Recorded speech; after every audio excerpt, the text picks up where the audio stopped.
الله وبركاته. الفاتحة. أعوذ بالله من الشيطان الرجيم. بسم الله الرحمن الرحيم. الحمد لله رب العالمين. الرحمن الرحيم. مالك يوم الدين. إياك نعبد وإياك نستعين. اهدنا الصراط المستقيم صراط الذين أنعمت عليهم غير المغضوب عليهم ولا الضالين آمين. Kita baca salawat. Allahumma salli ala sayyidina Muhammad. Allahumma salli alaihi wa sallim.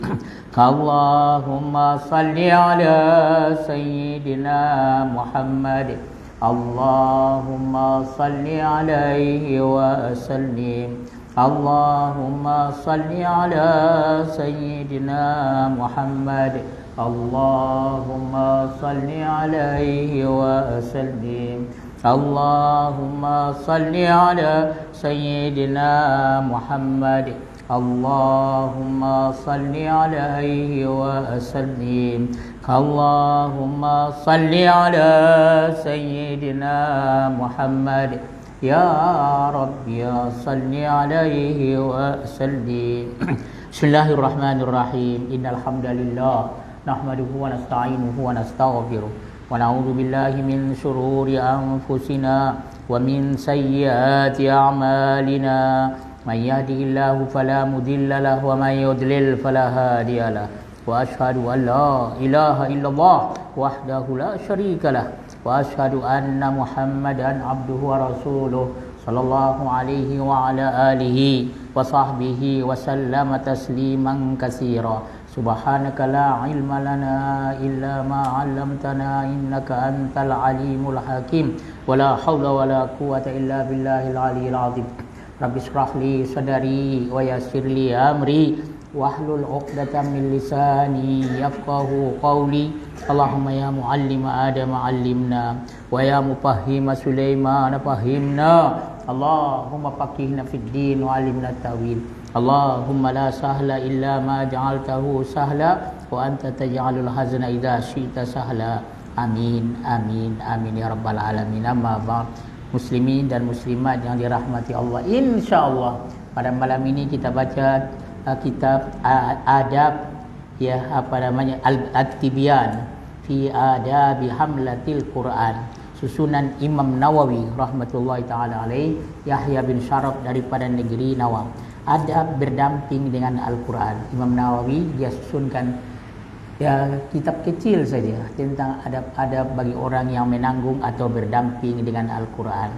Mudah-mudahan kita semua dari orang yang mendampingi Al-Quran. Asal-asalnya orang hafal Quran, tapi katanya siapa yang selalu membaca Al-Quran, kita pastikan kita baca Al-Quran, maka kita masuk daripada orang yang mendampingi Al-Quran. Tuan-tuan puan sekalian, untuk makluman kita, semua yang ada hubungan dengan Al-Quran jadi mulia.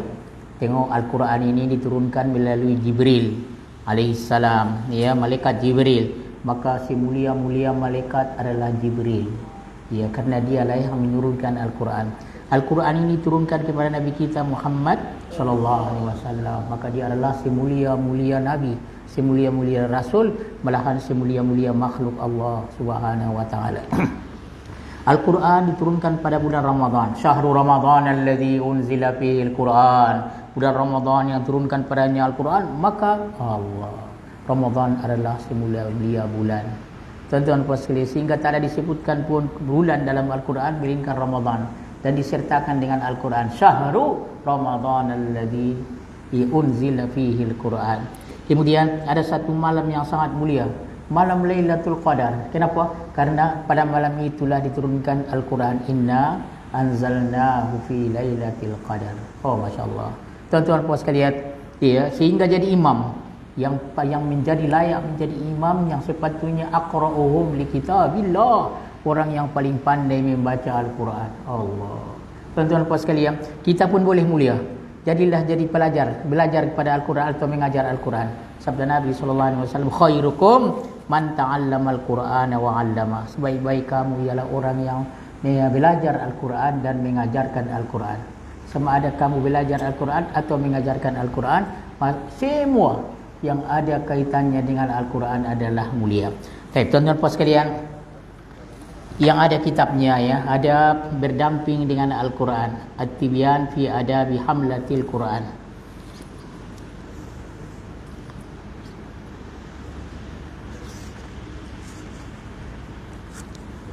Buka surat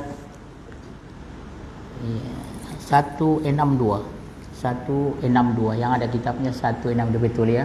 Yang di atas itu bagian 83, hukum mentafsirkan Al-Quran. Hukum mentafsirkan Al-Quran. Tuan-tuan puan sekalian, adakah semua orang boleh mentafsirkan Al-Quran? Nampaknya tidak begitu. Ya, ada peraturan-peraturan dia. Ya, kita tidak sampai ke tahap yang itu, kita ikut sajalah. Untuk makluman kita tuan-tuan puan sekalian, Al-Quran ditafsirkan dengan Al-Quran. Satu tempat tu Al-Quran disebut tetapi tidak dengan panjang lebar. Maka datang ayat yang lain menerangkan apa yang dikehendaki Tuhan dalam Al-Quran itu. Yang keduanya, Al-Quran ditafsirkan. Yang pertama tadi Al-Quran ditafsirkan dengan Al-Quran. Yang keduanya, Al-Quran ditafsirkan dengan hadis-hadis Rasulullah sallallahu alaihi wasallam. Nabi beritahu, oh masya-Allah, ya, dibacakan Al-Quran itu dan Nabi beritahu tafsirnya. Tafsir itu penerangan, keterangan daripada ayat Quran itu. Kemudian yang ketiga, yang seterusnya tuan-tuan puan sekalian, sahabat radhiyallahu anhum, mereka disebutkan tentang sebab turunnya ayat itu, sebab tuan-tuan puan sekalian, maka ya tafsir daripada sahabat radhiyallahu anhum, dan biasanya mereka dapat daripada Nabi sallallahu alaihi wasallam, ataupun tuan-tuan puan sekalian dengan orang yang mahir, ya, terutama dalam itu ilmu alat, seperti bahasa Arab, sharaf, balaghah dan yang lain-lain. Ya, tuan-tuan puan sekalian, ya, maka Al-Quran sepatutnya tidak semua orang mentafsirkannya. Jangan pandai-pandai. Dan dalam hadis Nabi sallallahu alaihi wasallam, "Memfassarul Qur'ana bi ra'yihi falyatabawwa maq'adahu minan nar." Siapa yang mentafsirkan Al-Quran dengan pendapatnya sendiri, pandai-pandai sendiri, ya tuan-tuan, maka hendaklah menyediakan tempatnya di dalam neraka. Ini ya dia menyediakan tempat di dalam neraka itu kalau dia menafsirkan Al-Quran dengan pendapatnya sendiri. Ini menempah neraka itu bagi seorang yang menafsirkan Al-Quran dengan pendapatnya sendiri. Tapi kita baca tuan puan sekalian, ya haram menafsirkan Al-Quran tanpa ilmu dan membincangkan maksud Al-Quran sekiranya seorang itu bukan ahlinya. Dia tak tahu. Sehingga orang Arab sendiri, dia pun tahu bahasa Arab, dia lahir di negara Arab, dia tidak mungkin menafsirkan Al-Quran dengan kesendirian, dengan pendapatnya sendiri. Tuan-tuan puan sekalian, kalau kita yang tidak sampai ke tahap yang itu, elok kita nakal namanya. Kita katakan dalam Ibnu Abbas dia berkata begini, As-Sudi atau siapa lagi, ulama-ulama tafsir itu mengatakan begini, maka kita ikutlah mereka. Dan dalam hadis ada Nabi sallallahu alaihi wasallam mendoakan Ibnu Abbas, Allahumma faqihhu fid din wa 'allimhu tawil, fahamkan kepadanya agama dan ajarkan kepadanya tafsir. Maka tidak ada satu ayat Al-Quran melainkan ada tafsir Ibnu Abbas radhiyallahu anhu. Luar biasa ini tuan-tuan dan puan sekalian. Ia berkat doa Rasulullah sallallahu alaihi wasallam. Ya, ada satu tafsir namanya tafsir Ibnu Abbas. Jadi kita ikut dia, jangan pandai-pandai, jangan pandai-pandai. Ya, jadi tuan-tuan puan sekalian, dia kata haram mentafsirkan Al-Quran tanpa ilmu dan berbicara tentang maksudnya oleh orang yang bukan ahlinya. Ya, dia bukan orang alim. Ya, banyak sekali hadis-hadis berkaitan larangan tersebut dan ijma' ulama turut menyatakan perkara yang sama haram. Ya, dalam hadis Nabi, man fassarul Qur'ana bi ra'yihi falyatabawwa maq'adahu minan nar. Banyak hadis yang menerangkan tentang hal ini. Ulama-ulama juga bersepakat, ijma' ulama dalam perkara ini. Walau bagaimanapun penafsiran Al-Quran yang dilakukan oleh para ulama adalah dibolehkan. Orang alim, masya-Allah, tuan-tuan puan sekalian, banyak ulama ya tafsir Al-Quran, Al-Qurtubi, Al-Khazin dan yang lain-lain itu dibolehkan dan baik, ya baik tuan-tuan puan sekalian untuk penerangan tentang Quran itu. Persepakatan ulama juga mengatakan ya pentafsiran Al-Quran oleh ahlinya dibenarkan jikalau ulama itu mempunyai ya ilmu yang dapat membantunya memahami ya makna Al-Quran. Ada satu ilmu namanya ulumul Quran, tuan-tuan puan sekalian. Maka di situ disebutkan tentang salah satu daripadanya seorang itu boleh menafsirkan Al-Quran. Kalau tidak, ambil saja daripada ulama-ulama yang telah menafsirkan Al-Quran itu, ya. Ya, tafsir Ibnu Katsir. Oh, masya-Allah. Ya, ditafsirkan Al-Quran dengan hadis-hadis Rasulullah sallallahu alaihi wasallam. Ya, ada dengan bahasa Arabnya begini katanya. Oh, masya-Allah, tuan-tuan puan sekalian, ya. Ya, lebih-lebih bagi sekiranya tafsiran itu berdasarkan ya andaian yang kuat dan keupayaan ulama untuk berijtihad dan mentafsirkan makna-makna ya hukum-hukum yang jelas, hukum yang umum, khusus yang ya hukum-hukum yang khusus dan juga hukum-hukum yang lain-lain lagi. Sekiranya penafsiran Al-Quran tidak dapat dilakukan ya dengan ijtihad dan memerlukan kaedah-kaedah laporan secara bersanad ya seraya memerlukan penafsiran daripada aspek lapas-lapas ya bahasa, maka ya tidak dibolehkan bagi membahaskannya.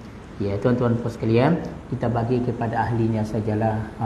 Kita kata orang alim ini berkata begini, tafsir yang ini berkata begini, jangan kita pandai-pandai. Ya, melainkan ia dilakukan ya dengan menggunakan riwayat atau laporan sahih yang disahkan oleh ulama-ulama yang diiktiraf dan dipercayai. Tuan-tuan puan sekalian, barakallahu fikum wa barakallahu, itu cara dia. Jadi jangan pandai-pandai menafsirkan Al-Quran, apalagi dengan pendapat sendiri. Ulama-ulama besar pun tak ada kata begitu. Tiba-tiba keluar tafsirnya yang dia sendiri dengan pendapatnya. Pendapat saya katanya. Oh, masya Allah. Ya, man fassaral Qur'ana bi ra'yihi falyatabawwa maq'adahu minan nar. Siapa yang menafsirkan Al-Quran dengan pendapatnya sendiri, pandai-pandai sendiri, ya maka hendaklah sediakan tempatnya di dalam api neraka. Sabda Rasulullah sallallahu alaihi wasallam. Paling bahaya tuan-tuan puan sekalian kalau orang jahil, orang yang tidak tahu pandai-pandai menafsirkan Al-Quran. Sehingga orang Arab pun tidak semua, biarpun mereka tahu bahasa Arab, tapi mereka tidak berani itu dia menafsirkan Al-Quran daripada pendapatnya sendiri. Ya, tuan-tuan puan sekalian, kebanyakan mereka itu mengatakan ya, yang ini berkata, orang alim ini berkata begini, alim ini berkata begini, alim ini berkata begini. Ya, barakallahu fikum, barakallahu fikum. Kita ikut mereka lah, tuan-tuan puan sekalian. Barakallahu fikum. Seseorang yang tidak menguasai ilmu-ilmu Al-Quran, diharamkan baginya menafsirkan ayat-ayat Al-Quran. Ya, tetapi dia perlu mengambil tafsiran yang dibuat oleh pakar tafsir Al-Quran, terutama Ibnu Abbas. Ibnu Abbas berkata begini, atau dalam tafsir Ibnu Katsir berkata begini, tafsir Qurtubi berkata begini. Oh, tuan-tuan puan sekalian, senang. Barakallahu fikum, ya. Ya, melalui hadis-hadis Nabi sallallahu alaihi wasallam. Selepas itu dia pun bolehlah mengambil tafsiran akal yang dibuat oleh pakar tafsir Al-Quran tanpa sebarang dalil daripada hadis, dengan syarat tafsir itu adalah tafsiran yang sahih, yang diiktiraf. Barakallahu fikum. Jadi kita berhati-hatilah. Kalau tidak nanti semua orang menafsirkan Al-Quran sedangkan dia tak tahu pun bahasa Arab. Ya, ada orang begitu, tak tahu bahasa Arab, dia tengok terjemahannya, dia pandai-pandai sendiri. Ya, berhati-hati tuan-tuan dan puan sekalian. Sehingga orang yang tahu bahasa Arab pun, karena bahasa Al-Quran ini sastranya sangat tinggi sekali. Tidak semua orang Arab yang faham itu Al-Quran itu kalau dia tidak belajar. Jadi perlu dengan belajar. Baik. Kalau tidak tahu, maka tuan-tuan puan sekalian, naqal dikatakan. Ambil daripada ulama-ulama tafsir itu, katakan ulama ini berkata begini, ulama ini berkata begini, ulama ini berkata begini. Kesimpulannya begini. Sekedar begitu. Buat pandai-pandai sendiri, bukan pandai-pandai sendiri. Barakallahu fikum. Baik, tuan-tuan puan sekalian, ya, kita teruskan lagi muka surat 163 ya. Ya, katanya tafsir dengan akal ini terbahagi kepada beberapa bahagian. Tafsir dengan akal. Falyatabawa ayam memfassarul Qur'an bi ra'yihi. Siapa yang menafsirkan Al-Quran dengan pendapatnya sendiri. Ya. Dan yang eloknya sebenarnya paling senang Al-Quran ditafsirkan dengan Al-Quran. Satu ayat dia tak terangkan dengan jelas. Datang ayat yang lain menjelaskan apa yang tidak jelas itu. Dan yang paling hebat dari ayat ada lagi yang sama seperti itu, Al-Quran ditafsirkan oleh Rasulullah sallallahu alaihi wasallam. Ya, tuan-tuan ditanya Nabi bagaimana tafsirnya, maka Nabi beritahu. Maka disebut namanya Al-Quran ditafsirkan dengan hadis. Tafsiran akal, ini yang pertama. Tafsiran akal itu bagaimana? Dia kata tafsiran yang dijadikan hujah, dalil dalam membetulkan mazhab penafsir dan bagi menguatkan pendapatnya dengan syarat tafsiran itu tidak dianggap sebagai tafsiran yang paling tepat untuk ayat yang ditafsirkannya, tetapi pentafsiran dibuat bagi menentang musuh ya yang menyelewengkan maksud Al-Quran ya ini dalam penterjemah. Tuan-tuan puan sekalian, barakallahu fikum ya. Dia hendak berhujah saja, maka dia keluarkan ayat Quran dengan pendapat dia sendiri. Ini berhati-hati. Baik ya. Tafsiran akal yang kedua. Tafsiran yang bertujuan bagi mendorong manusia melakukan kebaikan dan menggunakan ayat Al-Quran tertentu untuk dijadikan hujah.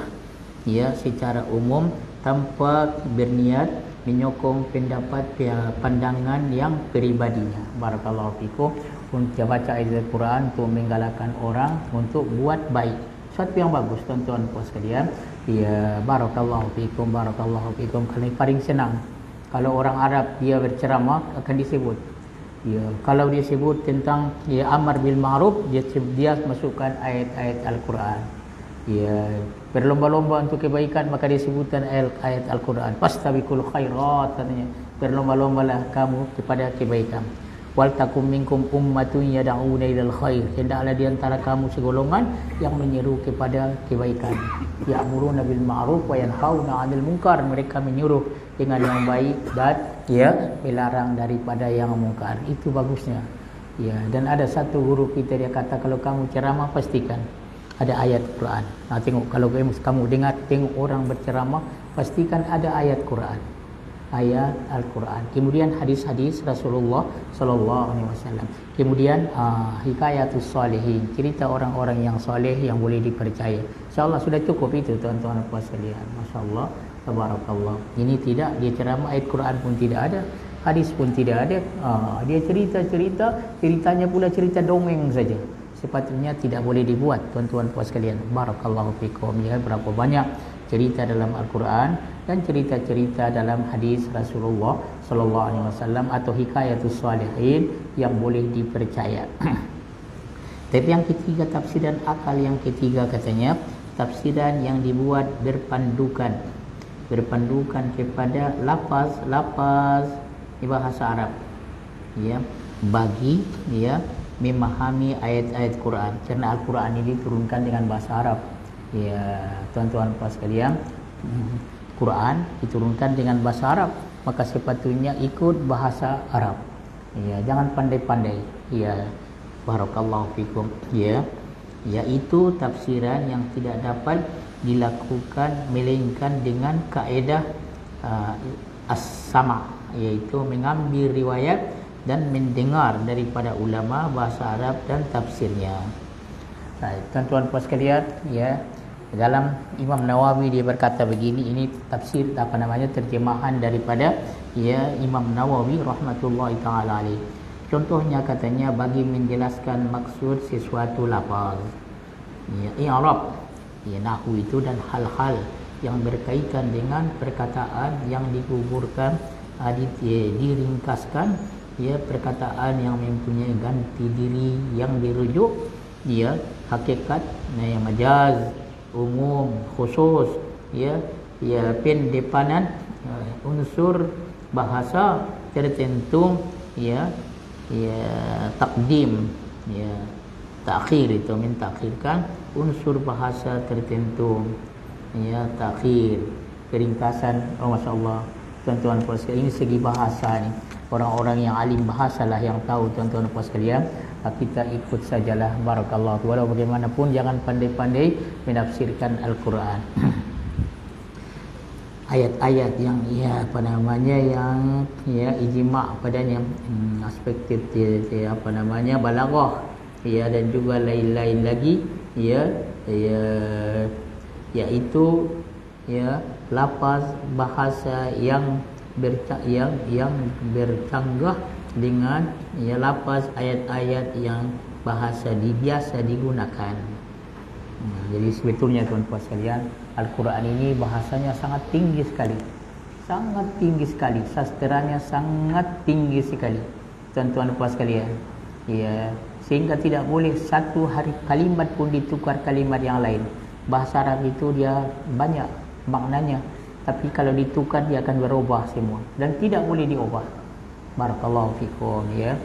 Kira-kira maknanya begini atau kira-kira Al-Quran kira-kira begini, katanya tidak boleh. Itu bukan Al-Quran. Tidak boleh ditokok tambah. Bukan satu kalimat, satu huruf pun tidak boleh dikurangi ataupun ditambah.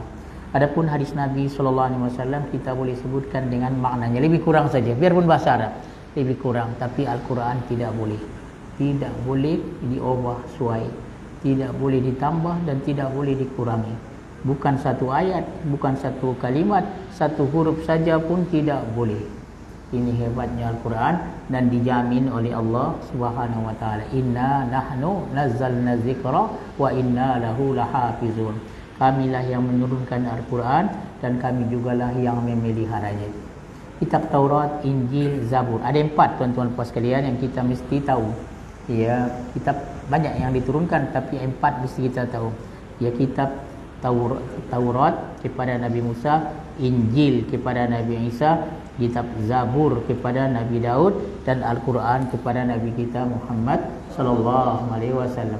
Kitab Taurat, Injil, Zabur, Allah Subhanahu wa taala suruh mereka untuk menjaganya. Jaga, kamu pelihara. Tapi mereka tidak sanggup memeliharanya, maka berubahlah Allah. Tuan-tuan puan sekalian, boleh dikatakan tidak ada lagi kitab Taurat yang asal itu. Ya, sebab mereka terjemahkan dan mereka tokok tambah. Ya, Injil begitu juga, Zabur pun begitu juga. Tapi Al-Quran dijamin oleh Allah Subhanahu wa taala, kami yang turunkan Al-Quran dan kami yang menjaganya. Karena Tuhan yang jaga, maka masya-Allah, kalau satu kalimat ditukar, seluruh dunia akan bangkit, katanya ini. Tuan-tuan puan sekalian, bukan satu kalimat, satu huruf pun. Ada satu orang, ya, orang Yahudi, ya, dikatakan ini terjadi di Syria pada masa dahulu, tuan-tuan puan sekalian. Ya, dia pandai menulis, maka dia tulis kitab Injil dan dia ubah suai. Dia ubah suai dan dia jual di pasar. Dia buat 10 nuskhah, tuan-tuan puan sekalian. Ya, semua diam saja. Sudah 1 bulan tak ada orang cakap apa pun. Ya, 2 bulan, 3 bulan. Dia buat pula Injil begitu juga. Tak ada orang yang memberitahu bahawa yang dia buat itu salah. Sebenarnya dia sengaja buat salah. Dia ubah suai. Tapi apabila dia buat Al-Quran, baru dia jual saja, ya, semua orang bangkit mengatakan ini tidak betul. Allah, tuan-tuan puan sekalian, dan inilah menyebabkan dia memeluk agama Islam. Hebatnya Al-Quran. Ajaib itu tuan-tuan puan sekalian. Barakallahu fiikum wa barak. Jadi Quran yang kita baca sekarang sama seperti yang Quran diturunkan kepada Nabi kita Muhammad sallallahu alaihi wasallam 1500 yang lepas, masya-Allah. Sedangkan mereka itu hafal dan tulisnya bukan pada kertas, tulis pada ya kulit, ya, tulis pada batu tulis pada Allah, ya. Sekedar yang boleh mereka tulis itu, tuan-tuan puan sekalian, mereka hafal.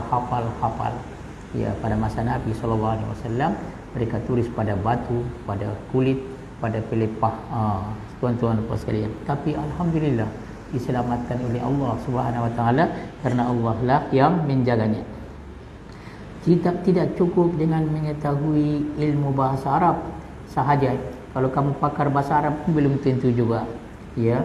Bahkan ya, kita perlu mengetahui apa yang dikatakan oleh para pentafsir Al-Quran. Dia ada nasikh, ada mansukh. Ya, ini tidak jadi lapasnya ada lagi, tapi ya bukan itu lagi yang dipakai, sudah mansukh, sudah ditukar. Ya, mungkin mereka bersepakat mengatakan bahawa ayat-ayat Al-Quran tertentu perlu dipahami secara simbolik, ya, bukan secara zahir. Ayat Al-Quran ya tertentu itu memberi maksud yang khusus, bukan yang umum, ataupun ya apa sahaja aspek bahasa yang berlawanan dengan maksud zahirnya.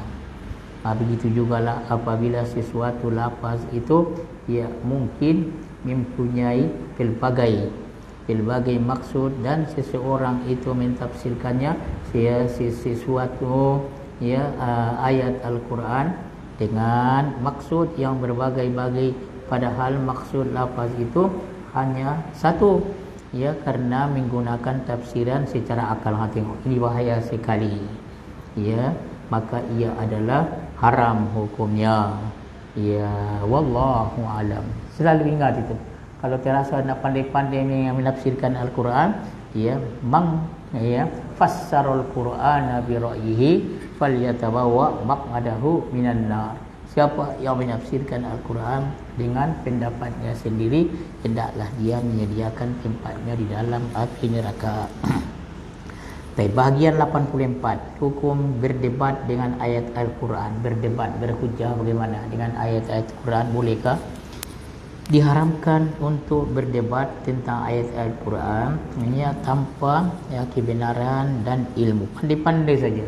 Semua orang nak berdebat dengan ayat Al-Quran sedangkan dia tidak tahu sebenarnya. Itu tidak boleh, kerana itu boleh meragu-ragukan orang. Contohnya, jikalau terdapat Al-Quran yang jelas bercanggah dengan pendapat seorang dan tidak mempunyai sebab yang kuat bagi menyokong pendapatnya, tetapi dia coba memutarbalikkan ayat tersebut bagi menguatkan pendapatnya itu dan coba berdebat, tuan-tuan puan sekalian, dengannya, walaupun ayat itu sebenarnya bercanggah dengan apa yang dikatakan olehnya, dia untuk menguatkan pendapatnya, sedangkan tafsir Al-Quran itu bukan begitu yang dikehendaki. Jadi dia berhujjah dengan Al-Quran tapi tafsirkan sendiri. Sekiranya seseorang itu tidak memahami ayat yang digunakan sebagai hujjah dalam berdebat, maka dia dimaafkan. Kalau dia tidak tahu apa nak buat, Nabi SAW mengatakan berdebat tentang ayat Al-Quran adalah kekufuran. Masya Allah, tuan-tuan puan sekalian, boleh jadi kufur itu. Al-mira'u fil Qur'ani kufrun. Sabda Nabi SAW, berbantahan, melipatkan Al-Quran, boleh keluar itu, boleh jadi kufur itu. Riwayat Abu Daud daripada Abu Hurairah radhiyallahu anhu. Al-mura' itu asal-asalnya sak, ya. Ada juga berkata maksudnya ialah perdebatan yang meragukan, menjadikan orang jadi ragu. Barakallahu fikum. Sini ada disebut Al-Khattabi, ia mengatakan berdebat yang dimaksudkan di sini ialah dengan menimbulkan keraguan. Asik-asik dia sebutkan ayat Quran, dia tafsirkan sendiri sehingga orang jadi ragu-ragu. Apalagi orang awam kan, maka dia jadikan orang jadi ragu-ragu. Ada yang mengatakan menggunakan Al-Quran bagi tujuan perdebatan yang meragukan Nah, dikatakan juga perdebatan yang dilakukan oleh golongan yang menurut hawa nafsu mereka, ya, tentang ayat-ayat, ya, takdir, qada dan qadar itu, ya tuan-tuan puas sekalian, dan ayat-ayat yang seumpama dengannya, untuk meragu-ragukan manusia, apalagi orang awam. Keluarlah ayat-ayat Quran dan dia tafsirkan dengan pendapatnya sendiri yang tidak ada pun, ya, ulama-ulama tafsir menyebutkan tentang pendapatnya tadi.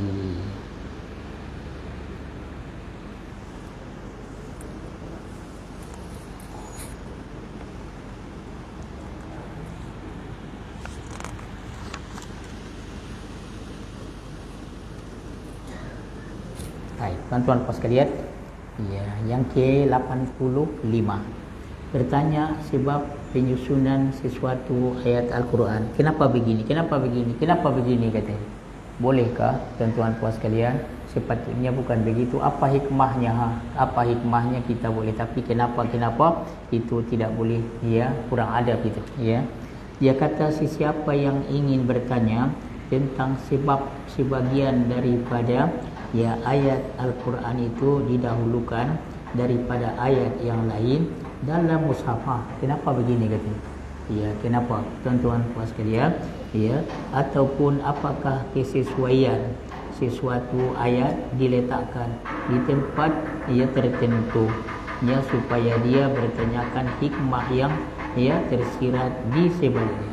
Kalau dikatakan hikmah itu boleh tuan-tuan puas sekalian, tapi kalau nak hendak apa namanya, ya, kenapa begitu, nampaknya tidak begitu beradab itu.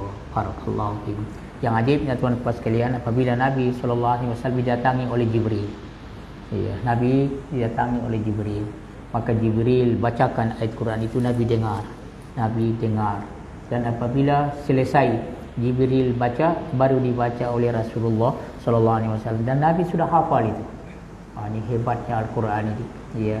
Mula-mulanya Nabi SAW gerak-gerakkan mulutnya, takut dia lupa, maka turun ayat la tuharrik bihi lisanaka lita'jala bihi inna alaina jam'ahu wa qur'an. Tak payahlah gerak-gerakkan mulutmu, kami yang jadikan kau hafal itu. Masya Allah, apabila Jibril saja berhenti, maka Nabi baca. Ya, tuan-tuan puas sekalian. Ya, kemudian, ya, Jibril pun pergi, Nabi panggil sahabat-sahabat, maka Nabi bacakan di hadapan mereka. Semua menghafal. Kemudian Nabi SAW panggil kutabul wahyi, ya, yang tukang tulis wahyu. Ada 40 orang tukang tulis wahyu. Bila turun ayat itu, mana-mana ayat, tuan-tuan sekalian, maka Nabi panggil mereka. Sabda Nabi letakkan ayat ini dalam surah yang ini selepas ayat yang ini. Oh, Masya Allah, luar biasa ni. Ya, tuan-tuan puas sekalian, ya, Iqra bismi rabbikal ladzi khalaq, khalaqal insana min 'alaq, Iqra wa rabbukal akram alladzi 'allama bil qalam, 'allamal insana ma lam ya'lam. 5 ayat saja. Beberapa lama selepas itu baru datang itu. Kalla innal insana la yatagha ar-ra'ahu istaghna inna ila rabbika ar-ruj'a ara'aita alladhi yanha 'abdan idza shalla ara'aita in kana 'alal aw amara bit taqwa ara'aita in kazzaba wa tawalla alam ya'lam bi anna Allah yara kalla la illam yantahi nasfa'an bin nasiyah nasiyatin kadhibatin khati'ah falyad'u nadiyah sanad'u zabaniyah kalla la tuti'hu wasjud waqtarib. Tengok, kalau tidak, bukan sekali turun itu. Oh, Masya Allah, tuan-tuan puas sekalian, yang ajaiban yang dijadikan Allah Subhanahu Wa Taala. Percayalah tuan-tuan puas sekalian, mukjizat Nabi sangat banyak, lebih daripada 2000, tapi semuanya tidak ada lagi. Ada satu tinggal, Al-Quran. Maka kita sayanglah Al-Quran ini, tuan-tuan puas sekalian. Ya, kita sayangnya bagaimana? Baca, pelajari dan amalkan dan sampaikan. Barakallahu fiikum. Mudah-mudahan kita semua daripada orang ahli Al-Quran, pendamping Al-Quran, hamlatul Quran. InsyaAllah bagian 86, saya lupa ayat ini, insyaAllah kita sambung nanti. Barakallahu fiikum, ya. Kita akhiri dengan tasbih kifarah. Subhanakallahumma bihamdika asyhadu an la ilaha illa anta astaghfiruka wa atubu ilaik. Allahumma anfa'na bima 'allamtana wa 'allimna ma yanfa'una warzuqna 'ilman nafi'a. Allahumma inna nas'aluka 'ilman nafi'a wa rizqan thayyiban wa 'amalan mutaqabbala. Allahumma zayyinna bi zinatil Qur'an وأكرمنا بكرامة القرآن وشرفنا بشرافة القرآن وألبسنا بخنة القرآن وعافنا من كل بلاء الدنيا وعذاب الآخرة بحرمة القرآن وأدخلنا الجنة بشفاعة القرآن ربنا آمنا بما أنزلت واتبعنا الرسول فاكتبنا مع الشاهدين والحمد لله رب العالمين وبارك الله فيكم والسلام عليكم ورحمة الله وبركاته